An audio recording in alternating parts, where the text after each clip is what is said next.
sinabi ko ay, Anong sabi sa'yo? tatay din ako. Sa first day, tinanong ako, bakit, sinabi, bakit daw hindi ako nagpapagupit? Oh, ano At sabi mo? ang sinabi ko, kasi po ayaw po ni daddy ako pagitan. Pero si mami po ang gusto. Mm. Ano sinabi ko? Sinabi niya kasi Kaya nga, magpagupit ka na, akong bahala sa'yo. Basta itatago mo lang yung buhok mo. bak Ha? itago. Tatago mo yung buhok mo, ha?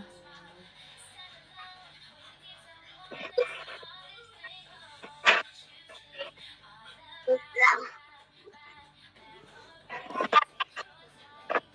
Happy like you.